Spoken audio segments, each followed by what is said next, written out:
Okay, here we go, Evie. This is what we live for. First Mythic raid night of the new tier. Have you done all your research? I've watched all the videos you sent me, Taliesin. Do you know all the mechanics? I mean, I watched the video. That'll do. Did you get your feastsome flasks? I am so buffed up right now. Did you gem all your gear? I am so gemmed right now. Okay, then here it is. The moment of truth. I think if we work together with coordination and skill, if we bring our absolute A game and have a little bit of luck, I think we have what it takes to reach the raid entrance. I mean, I think we can at least make solid progress that we can build on next week. Yeah, you're right. Let's not overextend ourselves. For the Alliance! For the Alliance! Oh no! Tally, oh I've no! pulled No! everything, Tally. Oh no, I'm sorry. It's okay. We'll try again next week. Knowledge is power.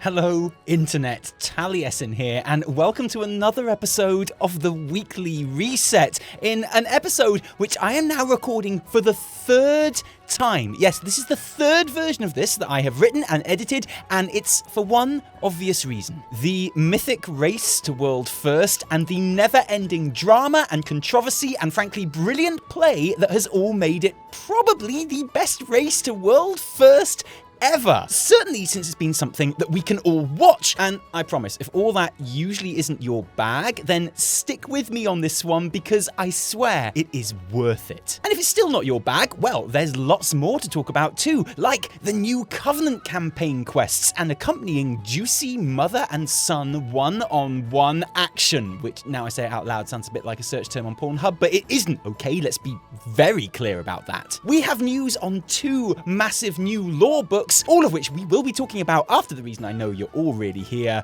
The real World First Watch. The epic struggle to defeat Sylvanas Windrunner, heroic, as contested by every guild in the world, with a name a bit like Immortalis. It's the real race featuring the best players in the world, who are in guilds with names a bit like Immortalis, and already it is going down to the wire, with the OG People's Champions, handsome and nice smelling, brave and clever Immortalis Argent Dawn EU. Yay!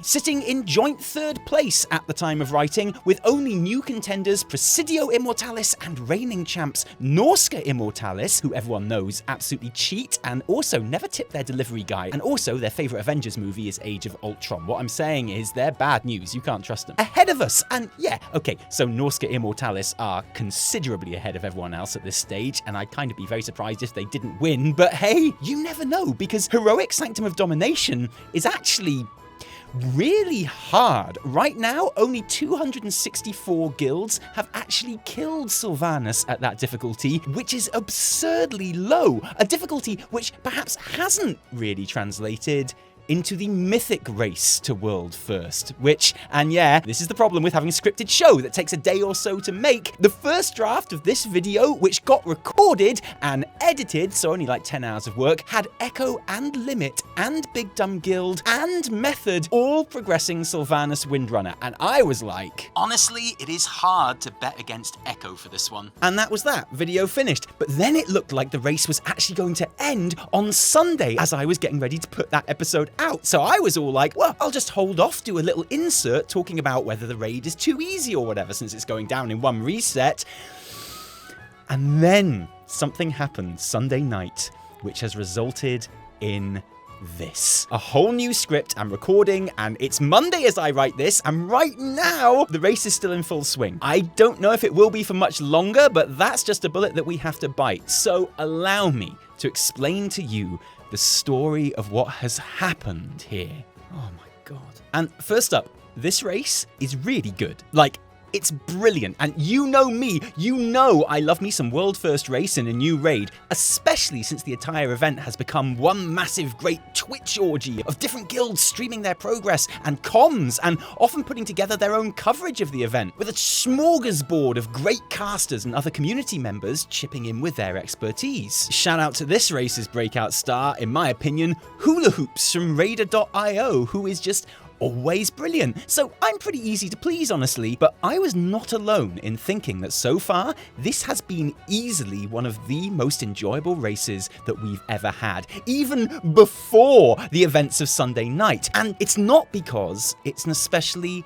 difficult raid for these guys, because honestly, it's not. In fact, you could easily say it's actually disappointing how it's not. The first 5 bosses fell over as depressingly easily as we've all come to expect, but then Painsmith provided an absolutely delightful dance of death that held up the top guilds for over 100 pulls each, and which still has only been bested by 5 guilds in the entire world, because balls. It turns out if you want to completely flatten the best players in the world, you need balls. If the balls have spikes, then all the better, but honestly, any balls will do as long as there's lots of them and as long as they smush players in the face. And I think we can all learn from this, Blizz. You know, you want an entertaining race to world first in the future? The current science seems to suggest that the satisfaction and challenge of a new raid is in fact directly proportionate to how many balls are on hand to crush the players. And that's not me saying that, that's the science. So more balls, please. And of course, having such a dramatic block in the middle of the instance like that works as a filter that only the best guilds get through promptly,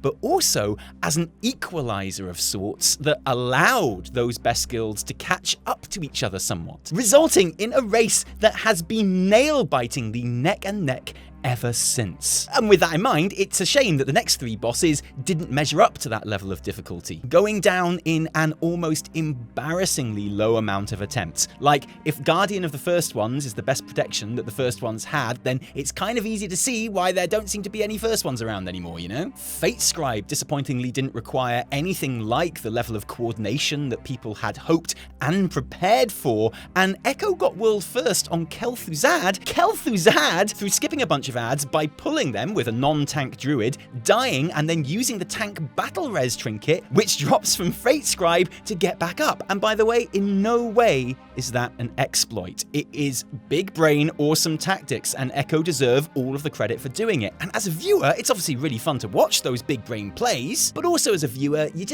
kind of wish it hadn't been possible for them to do that, you know? But anyway, the other Painsmith beating guilds were not far behind, because yeah, those penultimate bosses really are quite easy. And even Sylvanas herself, though a long and grueling fight, certainly seemed a little undertuned, at least for the best geared guilds in the world, containing the best players in the world who are putting in 10-hour days of progress. Like, that's not to say it's easy for mere mortals, you know, but in the context of the world first race, guilds were progressing well into phase 3 throughout Sunday, and it started to become clear that actually, it looked like Sylvanas and Sanctum of Domination would be done and dusted in the first reset, and that it would be Echo who did it. Pulls around the 51% mark and then the 50.8% mark seemed to make that an inevitability, because remember, the Sylvanas fight ends at 50%.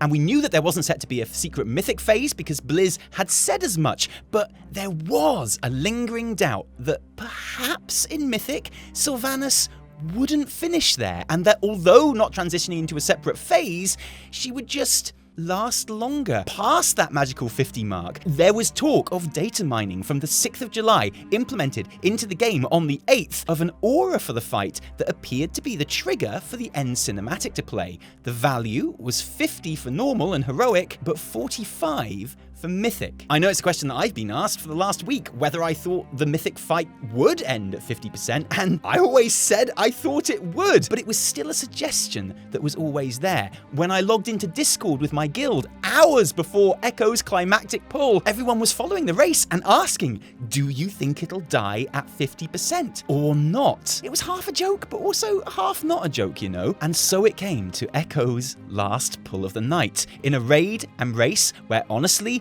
they've been playing at a level that I have not seen from any guild in one of these events. Over 20 players at the very top of their game, playing almost flawlessly, blasting through to phase 3, executing perfectly in what was clear to everyone watching was the pull, the health ticking down, the chat spam from 70,000 live viewers and caster screams and on-comms hype building as Sylvanas reached 52%, 51%, and then 50%, and then kept on going. Because yeah, it turns out Sylvanas does not die at 50% on Mythic, fam. It looks like it's 45% or bust for the world first. And Echo, well, there's only one way of putting this. Sylvanas killed hope.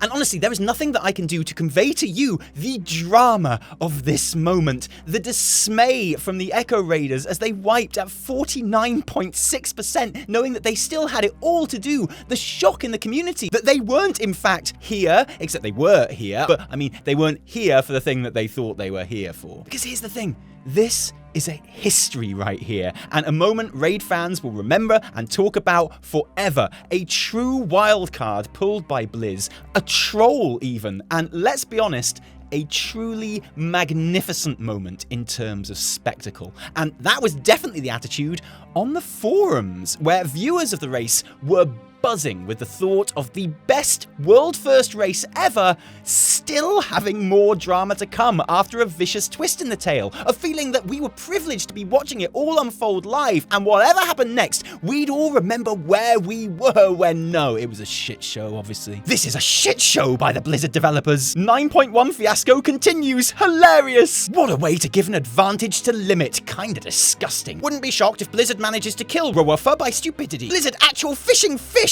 basically made Echo lose due to their dogshit design. Oh, sorry, we don't usually use MMO Champion forum comments because, well, they're all like that, basically, but I feel it's good to show the strength of feeling about this, and I can completely understand it. It is heartbreaking to see a team, the best team in the competition this time, to be fair, thinking that they are about to win, only to have that snatched away from them in such a way. Of course it is. Look at their faces. And a lot of the criticism of this is that lots of people don't think that 45%, if that actually even is the health that Sylvanas will die at, is even possible with the levels of gear that the players have now. And criticism of Sanctum of Domination has gone from, it's far too easy, and any raid that doesn't make it through a single reset totally sucks, that's objective science. A criticism that I think this race and how fun it's been disproves anyway, by the way. To criticism that in needing an extra reset and the extra gear that comes from a fresh Mythic Reclear and Mythic Plus and heroic split runs, that this now very much places the advantage with Limit, and let's be fair, the other NA guilds like BDG, who have their reset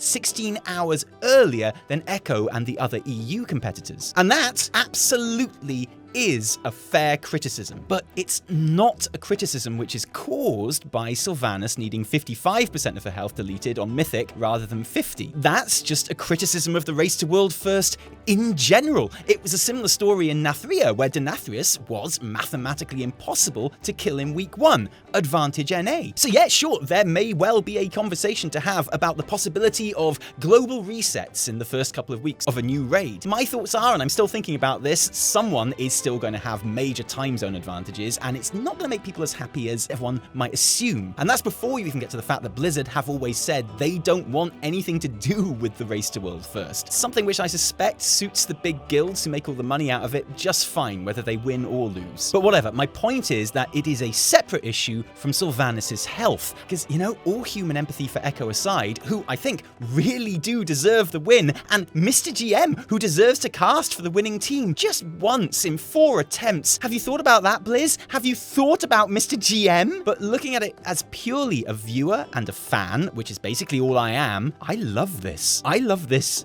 so much. And you know what? Forget about whether the community knew or suspected that Sylvanas wouldn't die at 50% or not. There had been talk about it all week, and I think the reaction from most of us when Sylvanas went past 50% was very much, oh no, it's true, rather than, wait, what is this thing that is happening? I do not understand. But who cares? Forget that. Let's just pretend no one had the slightest inkling and that it was a total 100% surprise. I love it. I think it is a great and entertaining move from the designers of the fight, which was incredibly exciting to watch, and something that will go down in WoW folklore as a viewer. And as a viewer, well, I was here for it. And you might well ask, well, why change the amount that she dies at? Why not just buff Sylvanas' whole health, rather than make it 45 for Mythic? And so we all know. And for one, well, them not knowing and finding out in the moment was what was so fun about it. And two, the design reasoning for that is pretty obvious. Just flat increase her health, and that makes every phase last longer. The intention here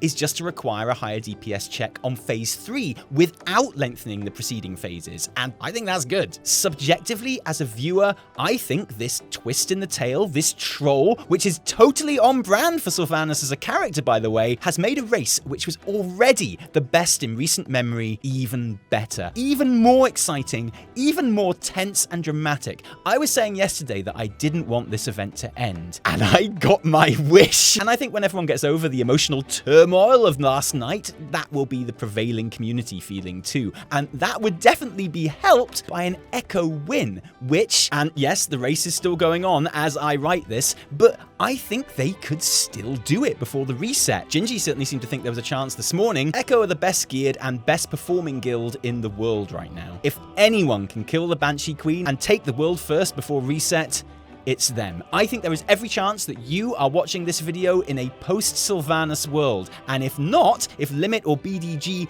do take advantage of the earlier reset to take the crown, well, I guess this conversation will carry on into our next episode, so that's something to look forward to. In the meantime, we are posting relevant Wowhead articles in the description below to keep you all up to date with what's going on in the race, which we will be updating in real time as things progress, as well as other articles including the other things that we were going to talk about in this episode, and in fact did talk about before we rewrote and re-recorded it, just so I could sit here sweating myself to death for a third time. Like important information about domination shards, the fallen charger mount, and this next bit. Because finally, for this special Melty edition of the Weekly Reset, it is time to talk lore. Because the raid tier may be coming to an end for the best 20 to 40 players in the world, which means, to all intents and purposes, the patch is over, and that's it. Hope you enjoyed 9.1. See you in a year or so for the next one. Reality's End. Or the first one's parents are out of town, they're having a party, bring your own booze, or whatever the patch is going to be called. But actually no, because those of you keeping up with your Renown and accompanying Covenant campaign will have this week had your first taste of some of the really good stuff that the 9.1 story has to offer in these weekly quests, as Thrall and Draka teamed up to infiltrate the Moorsworn, and with the help of the Covenants being all unified like the Avengers, take out their leader Helya, the absolute most, well, in fairness, she does have kind of a point, baddie in recent WoW history. And just like we said in our Loregasms of 9.1 video a while back, it is a really good quest line, as Thrall and Draka have awkward exchanges where Thrall's like, I want to tell her that she's my mum, but I can't. But then at the very end, she reveals that she knew who Thrall was all along, and you get this brilliant line. I knew who you were the moment I saw you. Do you really think I would not recognize Duratan's eyes? Which is exquisite, by the way, and seriously, well done whoever wrote this chapter, because you absolutely knocked it out of the park. Whew. And if you liked it as much as I did, well, the good news is the other chapters which are coming up are all just as good. And just like this installment tied up the Maldraxxus campaign loose end of Vyraz, finally facing the consequences of his betrayal, and in fact, if you are in the Maldraxxus Covenant, you got a bonus quest at the end of all this, which saw Draka become Margrave of Maldraxxus, and Thrall was there too. So the coming weeks do the same for other Covenants. And no spoilers, but this week's chapter focuses on the Venthyr and some of their uninvited guests. The Covenant story is one of the best things about 9.1 in my opinion. I like how there's a new chapter every week. It's good content, even if I obviously wish there was more of it, because, you know, in just over 4 weeks time, we'll have done all that, and then it really will be the end of the patch. Welcome to the content drought, if you don't count Mythic Plus and Corthia in the raid, which I still won't have finished. But there's even more lore news this week, with interesting news from 2 different books. Some sample pages of the new Exploring Azeroth, Kalimdor, being released on Amazon, and the official release of Grimoire of the Shadowlands. The Grimoire, a book which you probably haven't got. I haven't got it, neither have most EU pre-orders, neither have most US pre-orders. Basically, most of us are currently experiencing this tome secondhand through photographs of the more interesting pages from those lucky enough to have actually received the thing at the time that they were supposed to. But again, the Grimoire is just the kind of fantasy book I love. A report on the state of the Shadowlands from a broker narrator who gives us a very subjective look at life behind the veil, including a new cosmology chart, this being the version that the brokers have come up with. And the writer basically saying, yeah, some stupid mortal from Azeroth showed me their cosmology chart, and it was so dumb. Everyone knows ours is the correct chart, which is juicy. Now, we've got a video about this and what it means and the implications to the game and to Chronicle and to the future and past of the lore in this universe about to come out. That video is almost certainly going to be longer than this entire episode, mostly because I'm hoping it won't be so hot as I record it, but rest assured, we will get to the bottom of this, I promise, because there is a lot of controversy about it. Retcon lands! So everything you know about Warcraft cosmology is now retconned. The WoW community is made fun of for how it's duped into fish like this. I am so fishing sick of this. Everything Blizzard does these days is just fan fiction. Warcraft is over. Oh, it's juicy. Also, a lot of excellent speculation and a lot of pretty bad misconceptions about this chart. And I cannot wait to get my teeth into it. Hopefully you can join us for that. And yep, I think that concludes the news segment of this video. Wait a minute. Yeah, Sylvanas is still alive. Sorry, I tried. We made it to the end of the episode. I almost wasn't expecting that for a little while back there. No suit jacket today. No tie today because it's the hottest day Look at this sheen of my entire life. So if this episode has taken a while to come, I'm sorry. It's because I wrote it like this. And then, like, wiping away the sweat that drips onto your keyboard, seriously, like, and occasionally going blind and being like, I have no idea why. But that hasn't stopped us playing like hardcore, high level 9.1. You're still really enjoying it. I love it. You actually played it on stream instead of Final Fantasy 14 the other day. Right? You just wanted to keep up with it. What has been your main kind of way of passing the time in 9.1 at the moment? I do my Corthia quests, which I think are really fun. Me too. I think they're great. So 2 weeks ago on the weekly reset, after Corthia had already been out for a week, Hmm. I was like, hey, look, this is really good fun. It's like, it's the kind of the 0.2 island done really well. The rares are popping up all over the place. There's always kind of like currency to be getting from like all different sources that I need. The 2 different reps have interesting items which make getting more rep and stuff easier and just change your gameplay style around the island. I really like it. And I was like, don't know how long it's going to last, but here we are 2 weeks later, and it's still just something that I really enjoy kind of logging into and running around. I still think it's super cool, so I'm doing those. You know, when the mood strikes me, I do some like mount farming. I got the hand mount. You spent like I did. I thought I went really hard on that. There were times when I came downstairs because I was making a video or whatever, and you're supposed to be looking like after the late at baby, night or and I whatever. found our baby like up the chimney or something, or playing with just the nail gun or something, while Evie was at the computer just like getting that hand mount. What did you have to do for that? Like a million quests, well, like a million little things to pick up rings, 5 rings, but with lots of little like sub quests for each ring, all in little different areas. Some of them you just go and you just find, right? But others you have to like assemble from bits of rings. And the funny thing is that you have to go into the rift to get it, right? There's the final thing. You go to the rift and you hand the rings to the hand. You give the rings to the hand. And Are you telling me they missed the chance to have like a mini game where you toss the rings onto the fingers of the hand? But this is what Blizz, threw me off. Come on, mate. The hand was there, and I was like, okay, I'm gonna give him my rings. And I was like, kind of right-clicking on the rings in my inventory.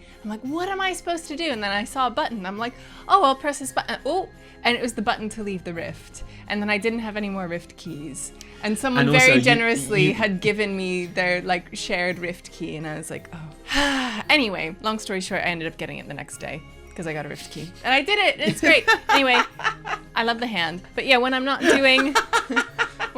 doing dailies and stuff, I'm doing like mount things. I don't have the fallen charger yet. That's next on the list. So I'm keeping busy. It's really nice. And obviously, Corthia isn't going to stay like super fun for weeks and weeks and weeks. But as long as I enjoy it until I'm done with it, For now, yeah, exactly. I'm. That's all I can really ask. Until I and it's get my super good. entire Forsworn recolor of the little like gladiator. Oh, set. and that's just picking it up as you kind of go around. I right? say gladiator set, you know what I mean? Yeah, I know what you mean. It's The a little kind gladiator. of Grecian like flame bearer set or whatever. Yeah, just like yeah, just a exactly. Grecian dude set. Yeah, exactly. I got my Grecian dude Whether set. you are a Grecian lady or a dude, it's pretty much just dude. It's There is a robe option, but everyone's going for the dude option. I Yeah, think. for sure. Like, as in, like the kind of legless the quads option. out. Ah, yeah, I love it. I love it. We need more kind of almost non-combat-y sets. Like I'm with that. you, 100%. You know, just chill set. I'm sitting in the amphitheater. I'm just watching like a new play. Yeah. And you know, I'll probably just go and have sex with some boys later because it's ancient Greece. Right. It's just what people did. Yes. They sold them in the interval from a box.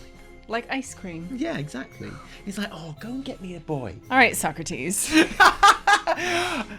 Oh, wow. A cutting insult there. Yeah. But Oh, thank you for joining us for this episode today. If you liked it, don't thank us. Thank our patrons who give their actual real life money still They do. to make all of our work happen. And our this work wouldn't day. happen without it. So, guys, thank you. You're literally the best people on earth. It's true. If you didn't like it, downvote the shit out of it. Remember, my name is Roger Brown. My name is Taliesin from me. And me, Evitel. And me, Taliesin. Until next time, Bye. cheerio. A Nyrin, him Yeah. too.